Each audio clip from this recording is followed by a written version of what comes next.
Ya son las 9 de la mañana con 8 minutos y estamos listos para compartir con nuestro panel del día de hoy. Tenemos varias temáticas para poder conversar, para poder debatir y también ir proyectando escenarios. Obviamente vamos a saludar a quienes nos acompañan. Está con nosotros Valentina Olivares, encargada de contingencia política de Rumbo Colectivo y coordinadora de la revista Rumbo. ¿Cómo estás, Valentina? Muy buen día.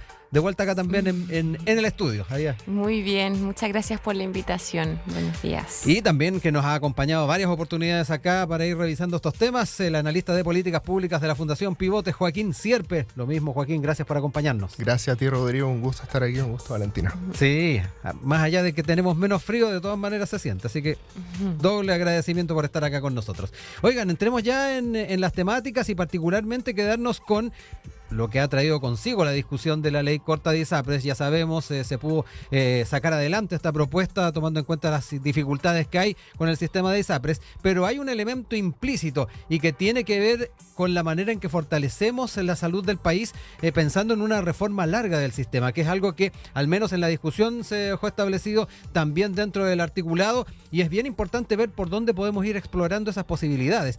Dentro de lo que se ha estado discutiendo es el tema de poder establecer eliminación de preexistencias, las discriminaciones por edad y sexo, lo que tiene que ver también con las capacidades que pueda tener la Superintendencia de Salud, el tema de los indicadores de costos de salud. Son varias cosas que deben tomarse en cuenta cuando empecemos a trabajar en aquello y se vayan cumpliendo los compromisos que se habían también adquirido por parte del Ejecutivo. Valentina, te dejo la palabra para poder entrar en esas temáticas porque hay un amplio campo para poder hablar. Mira, yo creo que salud es un espacio bien paradigmático de lo que de las distintas escalas de tarea de gestión y de política pública que le corresponde a este gobierno, porque por una parte le toca hacerse cargo de crisis heredadas, digamos. Algunas de esas crisis tienen que ver con prácticas abusivas o limitaciones que ha tenido el Estado para proveer, digamos, derechos, en este caso salud, que se arrastran por mucho tiempo, ¿no? El caso de las ISAPRES es grave, pero muy buen ejemplo de eso, claro, ¿no? Cuando el Estado le toca hacerse cargo de la crisis que hace el mundo privado. Por otro lado, ahí tiene que nivelar y recuperar la capacidad del aparato público respecto del impacto que tuvo la pandemia, ¿cierto? Que no es menor. Y además la capacidad de proyectar cambios y mejora en la eficiencia de la presencia del Estado en la vida de las personas. Yo creo que todo eso está ocurriendo en salud, quizás no bajo la forma de una gran reforma ordenada que uno pueda pensar, que uno pueda ver con nitidez todavía, pero creo que se ha ido haciendo lo correcto en todas estas dimensiones, ¿no? Es decir, se ha reducido bastante las listas de espera, se ha ido recuperando, digamos, progresivamente la capacidad de la salud pública y de la capacidad hospitalaria para atender a las necesidades de la población en contexto que post-pandemia. FONASA Cero es un avance muy significativo. Recordar que también estamos en proceso de universalización de la atención primaria de salud. Estamos en proceso con las comunas pioneras, digamos, en varias regiones de Chile. Y además la limitación a los abusos en la salud privada. Entonces, son varios componentes de una agenda de salud que yo creo que va a tener buenos resultados en el mediano plazo. Y en particular, creo que la lección que nos deja lo que pasó con la crisis de las ISAPRES es, en el fondo, o sea, la necesidad de que el Estado y de que los actores que participan del espacio público, más allá de lo meramente como estatal, digamos, recuperen la capacidad de planificar, porque cuando ves el mercado que planifica en materia de derechos sociales y planifica solamente en función de la ganancia, este tipo de cosas son las que ocurren. Sí. Joaquín, te dejo ahí también la palabra para hablar de ese factor que establece Valentina respecto a esta salud que queremos tener a futuro. De alguna manera también ir poniendo en la balanza o en su justa medida el rol del mercado en lo que tiene que ver con los temas de salud. No sé si compartes también esas apreciaciones, los puntos de vista que recién nos planteaba, y particularmente también saber cómo tú proyectas estas conversaciones que se vienen. Sí, respecto al tema de cómo se comporta este mercado que es el de la salud, efectivamente existen asimetrías de información que son bien grandes y que son bien particulares de este sistema respecto a la atención de los pacientes, respecto a cómo se acceden a los planes de salud. Entonces, de todas maneras, yo creo que hay un punto ahí y que creo que ha sido postergado varias veces por tanto el Congreso como por los distintos gobiernos que han pasado. Ahora, respecto a la discusión y cómo se terminó dando este fallo, yo creo que se terminó imponiendo un poco la lógica haciendo alusión al ex líder de la República Popular China, Deng Xiaoping. Por Tomás, no importaba tanto el color del gato, sino que cazara ratones. Y es que efectivamente a muchos parlamentarios no les gustaba tanto esta reforma. No les gustaba tanto el color de este gato, pero importaba más el resultado final, y yo lo celebro, por cierto, y es que el sistema no colapsara. Porque si es que el sistema colapsaba, que nosotros teníamos un plazo perentorio, lo que iba a pasar es que el aproximadamente 16% de los usuarios que están en ISAPRE iban a tener que hacer una buena proporción, un traspaso a FONASA, con los respectivos o la respectiva baja en la calidad del servicio para todos los usuarios. Dicho eso, yo creo que esta novela que ha sido el tema de la ISAPRE, que cuántos paneles nos ha otorgado. Yo creo hartos capítulos. Hartos, por cierto. Yo creo que está lejos de terminarse y va a causar hartos dolores de cabeza a toda la clase política de aquí a los próximos meses, no solo al gobierno. Por dos cosas clave. Uno, porque hay que implementar el fallo. Hay que implementar la ley corta. Eso implica que los planes no pueden bajar del 7%. Claro, va a haber costos que van a pagar quienes están exactamente, cotizando. Eso te genera descontento social, un aumento único de un 10% del aumento, aplicar la nueva tabla única de factores. Eso va a beneficiar más o menos un tercio de quienes están o estaban en ISAPRE, principalmente adultos mayores y mujeres. Y el problema con eso es que en el mejor de los casos nosotros a fines de agosto, si se cumplen todos los plazos que nosotros tenemos estipulados, agosto, septiembre vamos a tener los primeros pagos, y no digamos que nuestra clase política ha sido particularmente eficiente en el último tiempo. Exactamente. Y podríamos estar hablando incluso de diciembre. Entonces, por esa parte queda harto todavía que contar, y está la parte política también, que la mencionaban. Y es que muchos senadores y diputados, principalmente del oficialismo, como dice el dicho, tuvieron que tragarse varios sapos y culebras para aprobar esta reforma. Porque no les gustaba, porque se entendía como un perdonazo a las ISAPRE. Y están cobrando ahora que la reforma del sistema previsional de salud se lleve a cabo tal y como estaba comprometida en el programa del presidente Boric. Y yo le veo una dificultad bien clara y bien directa, y es que nosotros teníamos un plazo perentorio para sacar esta ley corta, no así un plazo perentorio para la reforma del sistema previsional de salud. Se estableció octubre para presentarla, pero... Por cierto, el Tribunal Constitucional del 2010 le dijo al legislador: usted tiene que hacerse cargo de este problema, y tenemos que esperar hasta el 2024. Sumándole además que tenemos un montón de reformas complejas, para nada fáciles de sacar: pensiones, pacto fiscal, reforma de permisos sectoriales, reforma de evaluación ambiental, que van a tomarse la agenda. Y sobre todo estando en un año electoral, yo veo muy complicado que en el corto plazo se logre esta aspiración de muchos diputados y senadores oficialistas de que se reforme la materia. Sí. Valentina, ¿cómo ves también ese elemento? Ahí ponía sobre la mesa Joaquín las dificultades que efectivamente puede tener apuntar a una reforma larga en torno a la salud por varios factores, electoral, las dificultades que hay en el Parlamento. ¿Cómo lo ves también? Yo creo que es una conversación que tiene que abrirse pronto. O sea, independiente de que quizás los plazos de su tramitación nos tomen harto tiempo, ojalá mucho menos que lo que nos ha tomado la reforma de pensiones. Digamos que ya son más de 10 años los que no ha tenido capacidad los partidos y la clase política, pero en particular los actores que defienden el sistema de capitalización individual, digamos, con poca voluntad de ceder a otra organización y disposición de las pensiones, del sistema de pensiones. O sea, yo creo que es importante abrir la conversación en materia de reforma de salud. Creo que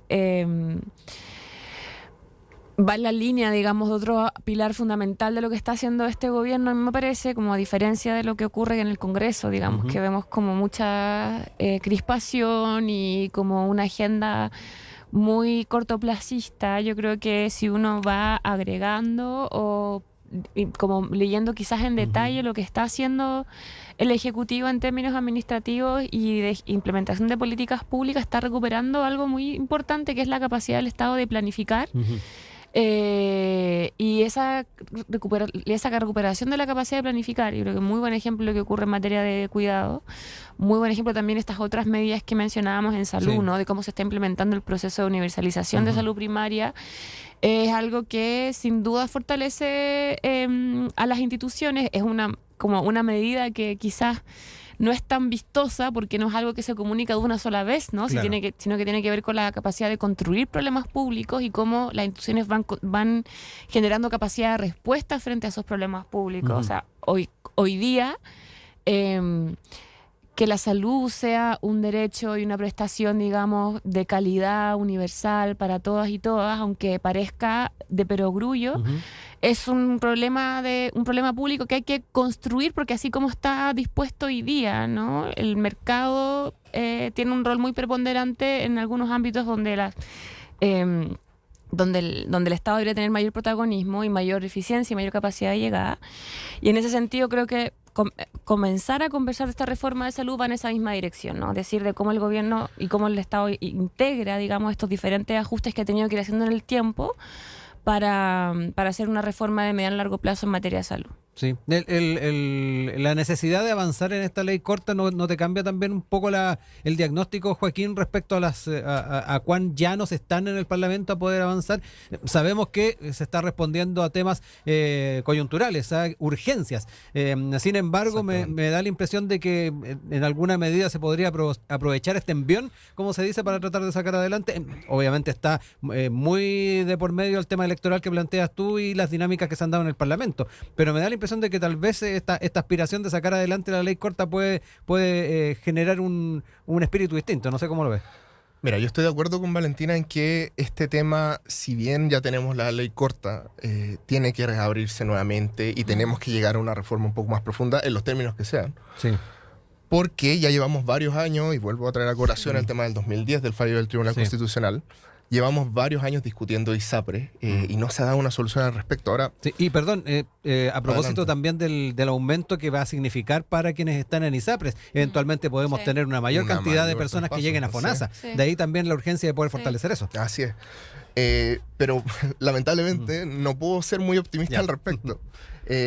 Lo vemos también en el caso que Valentina mencionaba, la reforma de pensiones. ¿Cuántos años llevamos discutiendo sobre cuál es el sistema que queremos llevar adelante? Todos los gobiernos han propuesto reformas y son temas tan ásperos que nunca se ha terminado llegando a acuerdo. Y en esta oportunidad, ojalá así sea, pero no debería sorprendernos que nuevamente nos encontremos con una piedra de tope como ha sido en los años pasados.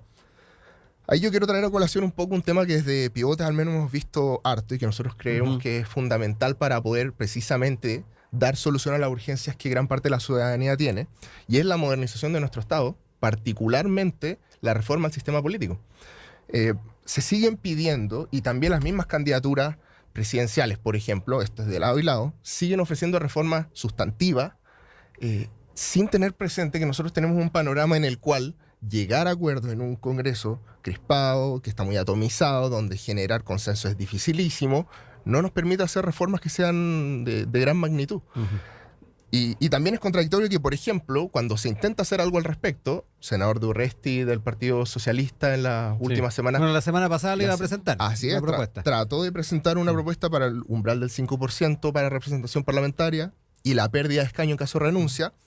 Y el mismo presidente le dijo, espera un poco, no es el momento, pero nos quedan menos de 2 años de gobierno. Entonces, no podemos pretender seguir queriendo sacar reformas grandes, obviando el elefante en la habitación que tenemos, de que el lugar principal donde se tienen que sacar adelante estas reformas, que es el Congreso, está compuesto desde la reforma al sistema político de Michelle Bachelet II, de la presidenta Michelle Bachelet, está compuesto de una forma en que es muy difícil llegar a acuerdos, es que es muy difícil seguir adelante.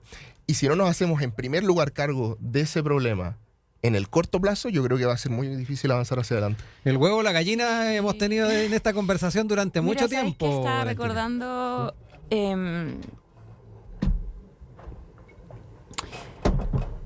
algunas reflexiones de investigadores de esta universidad, digamos, en la publicación que se hace Hilos Tensados luego del estallido de 2019.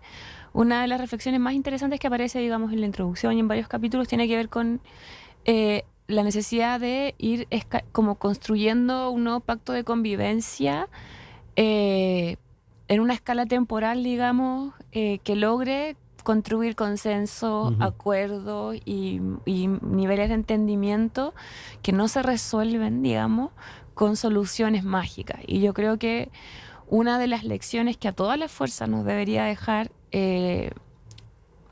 algo de lo que ocurrió con el proceso constitucional, ¿no? Es suponer que el encauce institucional de las crisis puede resolverse en un tiempo corto con un cambio formal en las reglas del juego. O sea, yo creo que el problema que tenemos en nuestro país y los consensos que se requieren son de mayor envergadura. Entonces, si bien es necesario hacer algunos ajustes en el sistema político, poner toda la carga a la prueba ahí, creo que es seguir omitiéndose de la responsabilidad que tienen los actores políticos de poder representar mejor a la ciudadanía, ¿no? O sea, el hecho de que hoy día, por ejemplo, buena parte de la derecha esté jugándose su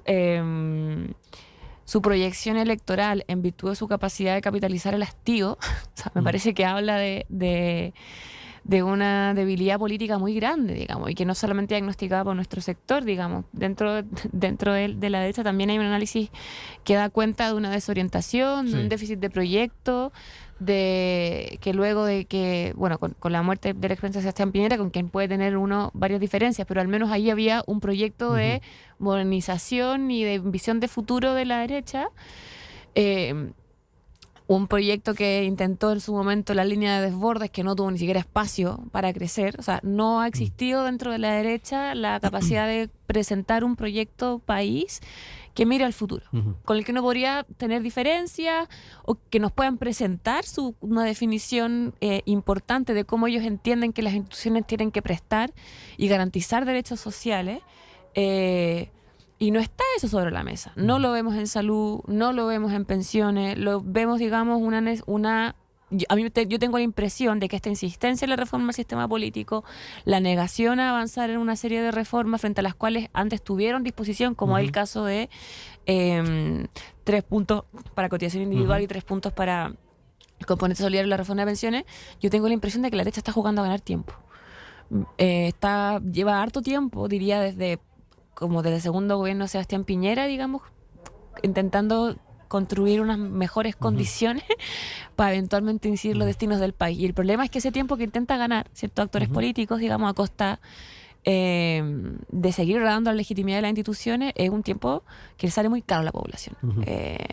Y que yo creo que lo que vemos en materia del caso que estábamos hablando, ¿no? De lo que de los abusos de la salud privada es un muy buen ejemplo de eso, ¿no? Porque el Estado tiene que intervenir igual, llega a intervenir tarde y llega a intervenir con poca capacidad de efectivamente hacer que quienes han cometido los abusos paguen a tiempo y como corresponde. Yo creo que para este caso se logró un buen acuerdo, sobre todo porque se acaba con discriminaciones que eran muy sentidas, digamos, como en el caso de la discriminación por sexo. Mujeres estaban pagando hasta 3 veces lo de los hombres, pero tenemos que evitar que esta sea la dinámica de aquí en adelante.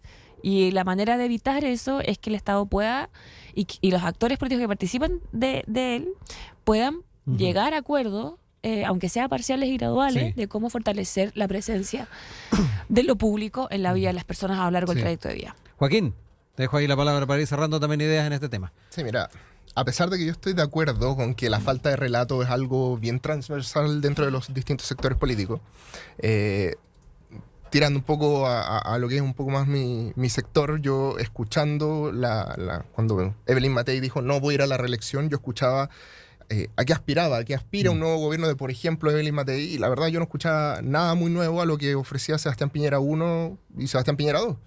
Se repetía reducir la lista de espera, la seguridad, etcétera, etcétera. Entonces, si bien sí estoy de acuerdo en que existe una falta de proyecto, esto es algo transversal de todos los sectores políticos. Y por cierto, no digamos que la oposición actual, que sí uno puede encontrarle muchos pecados, ha sido particularmente diferente a la oposición que tuvimos antes. O sea, nosotros hemos tenido ya más de un gobierno consecutivo en los cuales el gobierno termina gobernando con las ideas del otro lado, principalmente, presionado porque tiene un parlamento que obstruye cualquier reforma que se quiera hacer. Y segundo, tenemos en esa misma línea una oposición que busca, como bien dice Valentina, hacer tiempo hasta el siguiente gobierno, pegando lo más posible para poder llegar al poder en la siguiente elección que venga. Dicho eso, y pasando al tema de poner todos los huevos en una misma canasta respecto a la modernización del Estado, yo estoy de acuerdo. No se puede decir que, perfecto, nosotros ponemos un umbral del 5%, ponemos que se pierde el escaño en caso de renuncia y todo se da por solucionado. Evidentemente que no. Sin embargo, si uno ve la historia de lo que han sido los últimos 8 años, posterior al segundo gobierno de Michelle Bachelet, que tenía mayoría en ambas cámaras y amplia, la verdad que en temas de gobernabilidad lo que se ha hecho de avance es prácticamente nulo. Naturalmente esto no se resuelve con un par de medidas, pero si no partimos por por lo más básico y por lo que hubo consenso, por ejemplo, en la comisión de expertos, que era bastante transversal en el proceso constitucional del año pasado, la verdad que vamos a seguir estancados en el mismo lugar donde estamos y no se va a lograr ni siquiera un avance, por más mínimo que sea, en una materia que yo tenemos todo un acuerdo en que es necesario avanzar y avanzar fuertemente, no con medidas tenues. Uh-huh. Son las 9 de la mañana con 32 minutos. Estamos de regreso con ustedes acá en el panel de Enlace USACH. Hoy día junto a Joaquín Sierpe, analista de políticas públicas de la Fundación Pivotes, y Valentina Olivares, encargada de contingencia política de Rumbo Colectivo y coordinadora además de la revista Rumbo. Cambiamos de tema y nos quedamos con el caso de Franco Vargas, este conscripto que murió en Putre. El Tribunal de Arica rechazó inhibirse y la Corte Suprema finalmente va a tener que resolver si esta investigación será en justicia militar o civil. Es parte de lo que se dio a conocer el día de ayer en la mañana. De hecho, lo estuvimos comentando en vivo acá en el programa. El juez Juan Araya del Tribunal de Garantía de Arica resolvió que existen todavía casos que la justicia civil necesita conocer respecto al fallecimiento del soldado conscripto Franco Vargas. Explicó que hay fallos de la Corte Suprema que, por tratarse de delitos cuyos bienes jurídicos protegidos no son castrenses, sino que bienes jurídicos distintos de mayor amplitud, como la dignidad de la persona humana, la libertad y la vida, que exceden al ámbito de la jurisdicción militar. Recordemos que en una primera instancia la ministra en visita, Jenny Buck Reyes, había dictado una resolución inhibitoria de competencias para que la investigación la realice la justicia militar. Esto entonces queda en este escenario, a la expectativa también de lo que resuelva el máximo tribunal del país, pero aquí también nos encontramos con las discusiones en torno a los temas de justicia militar, que tienen que ver con este caso, pero que también se están revisando en el Parlamento por una situación completamente distinta en las reglas del uso de la fuerza. Entremos en ese tema, Joaquín, y particularmente no sé cómo observas también la forma en que se está llevando esto a la Corte Suprema. Sí, ha sido días bien trágico, tanto para las familias, compañeros, las mismas instituciones. La ministra en visita, que fue a Arica, Jenny Buck, dijo que como este caso, tanto las víctimas como los acusados son militares, entonces esto lo tiene que conocer la justicia militar. Sin embargo, inmediatamente salieron argumentos en contra, creo yo también muy válidos, que dicen, mira, ¿sabes qué? Aquí se dieron de baja uniformados. Y esos uniformados dejaron de ser militares, son civiles. Amnistía Internacional dijo que el Tribunal Constitucional y la Corte Suprema ya falló que solamente la justicia militar puede conocer casos que tengan que ver con bienes jurídicos militares y que todo lo demás queda para la justicia ordinaria. Entonces, se armó este problema. Yo, la verdad, inicialmente no pensé que ocurriría. Yo pensé que la justicia ordinaria iba a actuar en primer lugar. Yo creo que es esperable y es entendible, por cierto, que la familia quiera que la justicia civil conozca este caso, porque les da una mayor tranquilidad que respecto a su hijo, respecto a su familiar, va a haber una mayor justicia. Pero yo creo que en temas tan sensibles, tan complicados también, y que, por cierto, todavía queda el fallo de la Corte Suprema de qué va a decir al respecto, es importante siempre igual mantener la mesura, no adelantar conclusiones. Y dejar que las instituciones funcionen. Al final, lo más importante es ver qué ocurrió con Franco Vargas, con el conscripto, y que dentro de todo el dolor que implica esta situación, tanto para la familia, para las instituciones, haya algo de alivio y de sentimiento de justicia respecto a la pérdida de un hijo y de un compañero, para el caso de los militares, que por cierto es muy importante y muy delicado. Sí, Valentina, en tu caso, ¿cómo también observas la forma en que se ha estado evolucionando este caso y particularmente esta instancia que va a tener que ver la Corte Suprema?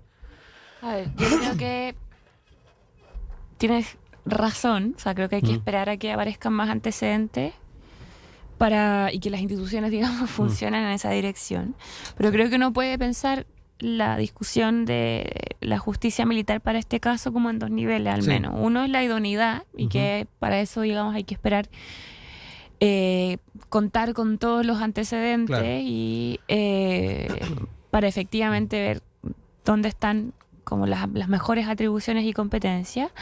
Pero hay otro asunto que tiene que ver con la legitimidad y que no es menor, sobre todo cuando el rol y el lugar que ocupan las Fuerzas Armadas y de orden en la sociedad está siendo objeto de una politización bastante forzada, creo yo, sobre todo por parte de lo que hablábamos hace un rato, ¿no? Ciertos sectores de la derecha que ante la dificultad para encontrar un un relato y un proyecto de futuro, están poniendo toda la carga de la prueba, digamos, en ni siquiera modernizar o actualizar, sino que en volver, digamos, al rol antiguo que han tenido las fuerzas de orden y seguridad. Yo creo que como sociedad tenemos una pregunta importante que responder, y que es cuál es el rol y cuáles son las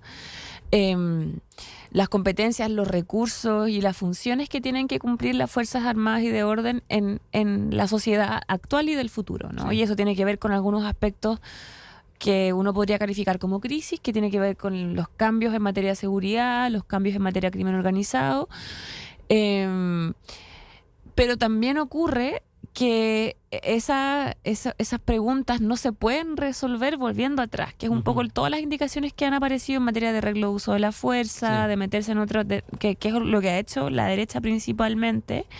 Creo que Rojo Edwards ha tenido un rol preponderante, digamos, en estas indicaciones que le han vuelto a dar protagonismo eventual a la justicia militar. Porque eso no solamente atenta o es un espacio de vulneración, digamos, importante de derechos de la ciudadanía, sino que en la medida que genera espacios de arbitrariedad, genera espacios de impunidad y orada la propia legitimidad de fuerzas que nosotros necesitamos que estén, digamos, en mejores condiciones en la sociedad. O sea, no hay que olvidar que una de las razones por las cuales quizás Carabineros, sobre todo, ¿no? Ha tenido quizás mayores dificultades y mayores para poder, digamos, incorporarse en forma, digamos, en recursos y en capacidades a los desafíos de la vida democrática actual, tiene que ver justamente porque quedaron rezagados del proceso de la transición. Y quedaron rezagados del proceso de la transición, quedaron rezagados de un proceso de modernización, justamente por los déficits de legitimidad, por el manto de impunidad, digamos, con que entraron las fuerzas de orden y seguridad a los primeros años de la transición. Entonces, es también una manera de cuidar a la población de espacios de arbitrariedad y de impunidad. Pero también en esas medidas es una manera de cuidar y proteger a esas propias instituciones para que puedan modernizarse y cumplir roles que estén a la altura de los desafíos de la sociedad. Sí. Y lo que está planteando la derecha en esta materia va en la dirección completamente contraria a esto. O sea, es un retroceso en muchos ámbitos, digamos. Sí. Joaquín, ¿hace falta esa conversación, esa innovación en muchos aspectos a la hora de pensar en las características que va a asumir también el mundo militar en tareas que, sin ir más lejos, han estado siendo asumidas por ellos en este último tiempo?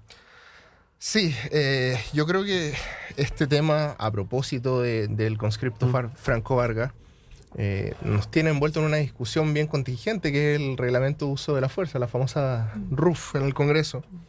Y no puedo estar más que de acuerdo con Valentina, principalmente en el tema, y vuelvo ahí, de la legitimidad de las instituciones. El fiscal Ángel Valencia, al ser consultado sobre este tema, dijo que estaba en desacuerdo porque precisamente lo que se dice de forma implícita, cuando se fomenta que casos en los que están involucrados uniformados sean exclusivamente vistos por la justicia militar, lo que se está diciendo es que la justicia ordinaria no tiene ni la legitimidad ni la imparcialidad para poder resolver juicios y hacer justicia finalmente. Eso genera un problema porque deja la sensación de que, y sobre todo para la población en general, de que esta institución no está capacitada para resolver problemas que pueden ser muchísimo más triviales de su día a día. Y que, por cierto, el Poder Judicial ya está bastante cuestionado, y eso así lo han mostrado todas las encuestas. Y por otra parte, un tema que se ha mencionado, pero yo creo que queda un poco más de lado por el tema de que se están discutiendo precisamente las RUF, es cómo estamos preparando y en qué condiciones están preparando a jóvenes. Muchas veces, si no me equivoco, los conscriptos en Putre llevan un par de semanas, si es que no más, en su servicio militar. ¿Cómo se están formando no solo a quienes están en el servicio militar, sino a quienes, por ejemplo, los están formando. Quienes los están formando, pero también quienes están formándose para, por ejemplo, ser gendarme? Recordemos que tuvimos un caso de una gendarme que también falleció en días posteriores. Quienes están formándose en las Fuerzas Armadas, para carabineros, para ser detective de la PDI. ¿Qué lecciones hemos aprendido de otros casos de tragedias en el pasado, como por ejemplo lo que ocurrió en el 2005 en Nantuco, como más de 40 conscriptos que fallecieron? Porque finalmente, y trayendo de nuevo a colación el tema de la legitimidad, lo que pasa con estos casos es que instituciones que yo estoy convencido tienen un rol importantísimo para el país en una cantidad de materias respecto a orden público, respecto a yo en caso de catástrofe, etcétera, terminan perdiendo legitimidad. y terminan perdiendo atractivo para las futuras generaciones de poder sumarse. Eso es muy peligroso para la sociedad en su conjunto. Carabineros y las Fuerzas Armadas en general ahora están en un momento de particular popularidad posterior a lo que fue el estallido social, pero ya hemos visto lo que pasa, lo que ha ocurrido en el pasado cuando estas instituciones no tienen la legitimidad necesaria, y eso termina generando un problema para la seguridad, para la formación y finalmente para mantener el orden público, que es la primera labor que tiene un Estado de Derecho. En el caso de claro, las fuerzas de orden, eso, pero las... No, claro, las Fuerzas Armadas, su función no es mantener el orden público, está bien, pero de todas formas las Fuerzas Armadas sí cumplen un rol que es bien preponderante, y vuelvo a traer el caso de las catástrofes, han sido sumamente importantes para llevar insumos, trasladar personas, y nosotros con estos problemas de legitimidad que yo te menciono, lo que hace es que menos personas estén interesadas en las Fuerzas Armadas. Eso... para nosotros, independientemente de nuestra posición política, debería preocuparnos. Sí. Y debería ocuparnos a hacer algo al respecto para que estos casos dejen de ocurrir y podamos fortalecer estas instituciones. Sí, no, y está también el llamado de atención de que no sea la carta bajo la manga también a nivel político para salir de repente dificultades que desde una perspectiva estrictamente política tal vez se podrían sacar adelante. Así es. ¿Mm? Sí.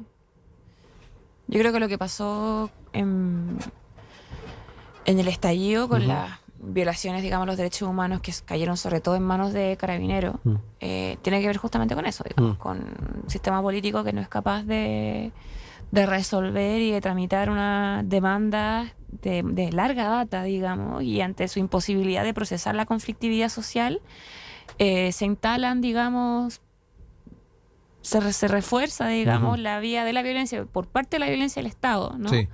Como manera de intentar resolver o aplacar como los conflictos, y eso termina profundizando las fisuras, digamos, y las tensiones y las divisiones en nuestra sociedad, ¿no? Entonces creo que, insisto, hay que cuidarse, y me alegro mucho que en eso tengamos como una... Tenemos un acuerdo. Tenemos un acuerdo, Sí. o sea, como que hay que resguardar mucho cuáles son los espacios en los que efectivamente las Fuerzas Armadas y de orden tienen competencias, reforzar sus capacidades, los recursos y la formación, digamos, Sí. para que lo puedan hacer de mejor manera, pero evitar usarlos como moneda de cambio en ámbitos donde es la política, donde es la sociedad la que tiene que crecer en protagonismo, en capacidad de crear soluciones públicas y de crear nuevas condiciones de convivencia para los Sí. desafíos que vienen. ¿Y dónde están también el tema de las reformas? Porque ahí muchas veces se ha hablado de la formación en derechos humanos, Sí. que se habló en Eso Carabineros. es una deuda pendiente Claro. muy, muy grande. O sea, creo que lo que está ocurriendo hoy día es una oportunidad importante para que esa, que es una reforma pendiente, digamos, Ujú. empiece a operar ya. O sea, Sí. creo que es muy urgente. Claro, y que no sea también comprendida como refundación, porque recordemos que tras el estallido Sí, se habló bastante sí. del tema de si es que se está apuntando a refundar una Fuerza Armada o se está apuntando a refundar Carabineros. Ese tipo de discusiones o utilización de conceptos yo creo que también dificultan el arribo a acuerdos. Quiero sumar eso también, el Sí. tema de formación, el tema de las características que debiese tener esto, Joaquín, pero además también si estas Fuerzas Armadas están respondiendo a los desafíos que tiene un país a la hora de enfrentar los temas de soberanía. En momentos, y lo hemos estado observando en distintos conflictos que se ven alrededor del mundo, el concepto de guerra tradicional también ha ido cambiando. Ha ido cambiando. Yo creo que, de hecho, si es que no llevamos precisamente adelante estas reformas que son necesarias, va a empezar a acentuarse lo que ya estamos viendo en varias encuestas, y es que una buena proporción de la población está pidiendo más autoridad y más, por decirlo en buen chileno, mano dura respecto a temas que pueden ser muy delicados. Protección de infraestructura crítica, tener militares en las calles. El mismo alcalde Bodanovich, hace unas cuantas semanas, militante del partido de gobierno, pidió que hubiese presencia militar en ciertos lugares de su comuna. Entonces, este es un tema que nuevamente, y lo traigo a colación, el tema Sí. de la modernización del Estado y la reforma a nuestro sistema político en general, y a la facilidad que tenemos de hacer reformas y de ponernos de acuerdo. Si no lo sacamos adelante, si no ponemos paños fríos aparte de la discusión, porque aquí es súper fácil salir a decir, perfecto, aquí ponemos mano dura y se acabó todo, y a la gente probablemente le va a gustar, o al menos una buena proporción le va a gustar. Pero si es que no ponemos estos paños fríos y no empezamos a ver dónde está la raíz del problema de que no podemos hacer una reforma a temas que han sido controversiales por años, estos problemas van a seguir surgiendo, estos deseos de tener más autoridad y más uso de la fuerza van a seguir subiendo. Y eso deriva muchas veces, como ha pasado en otros países de Latinoamérica, en gobiernos de corte más autoritario, de corte más populista, lo cual es súper peligroso para la democracia. Sí, Valentina, entrando también en ese tema, lo que tiene que ver con la reacción y la solución rápida que muchas veces se puede observar en una intervención de estas características. Yo, a propósito de la discusión de la modernización del Estado, creo que es una conversación súper importante y que también hay matices, digamos. O sea, creo que hay ajustes al sistema político que sin duda hay que hacer. Buena parte de los acuerdos que se vieron plasmados, lo que tú decías, lo que recordabas como la comisión experta. Pero yo pienso que la democracia, una de las principales razones por las que la democracia pierde legitimidad, digamos, y las instituciones pierden valoración, por supuesto que hay un componente del desempeño o la performance, digamos, de los actores políticos, y yo creo que donde hemos puesto más el énfasis en eso los últimos años, al menos en el debate público, tiene que ver con la dificultad para avanzar en ciertas agendas que son prioritarias para las personas, sobre todo a nivel legislativo y en los casos de corrupción. Ya. Pero esa dimensión, ¿no?, que tiene que ver con el comportamiento de los actores políticos dentro de las instituciones públicas, tiene otra que es muy importante y que tiene que ver con la capacidad concreta que tienen las instituciones democráticas de acompañar y de estar presentes en la vida de las personas. Las capacidades. Las capacidades. Y una de las razones por las cuales se debilita la confianza muy fuerte, y porque estos otros casos que tienen que ver con performance, y son no con la performance solamente, sino con el desempeño, con algunos casos de corrupción y qué sé yo, ¿por qué tienen tanto peso? ¿Por qué tienen tanto efecto en la opinión que tienen la vida de las personas? Porque el punto de partida es débil. Cuando un Estado, cuando una sociedad no tiene la capacidad para acompañar, para cuidar, para proteger a lo largo del ciclo de la vida a las personas en distintas materias que son fundamentales para el desarrollo y para que la dignidad humana, digamos, sea parte de la conversación y esté en el centro del desarrollo de la sociedad, cuando esos pilares no existen, todas estas otras cosas que dependen de crisis o ciclos cortos de la política, del vaivén electoral, oraban de manera mucho más profunda la confianza democrática. Entonces, es importante que hablemos de modernización del Estado, es importante que hablemos de ajuste al sistema político, pero una democracia que no sirve para que llegara a fin de mes es una democracia que tiene muchas posibilidades se percibe mucho más volátil para las personas, ¿no? Y es mucho más fácil que haya una mayor inclinación a, digamos, valores o respuestas autoritarias cuando las respuestas de largo plazo se han estudiado por tanto tiempo. Entonces creo que tienen que ir de la mano. O sea, para nosotros, al menos en rumbo colectivo, la modernización del Estado, aparte de esos ajustes al sistema político, sobre el cual nuestro consejero Domingo Lovera, que fue parte de la comisión experta, se ha explayado y ha puesto varios puntos sobre la mesa en estas últimas semanas. Aparte de eso, que el Estado recupere la capacidad de planificar, que pueda integrar prestaciones en varias agendas sociales y que pueda llegar a tiempo a la vida de las personas, también es una conversación sustantiva de lo que es la modernización del Estado. O sea, yo creo que si nos pusiéramos a hacer zoom o rascar un poquito más de lo que ha pasado con el caso de fundaciones, sobre todo en regiones, uno se encuentra con mucha precariedad institucional.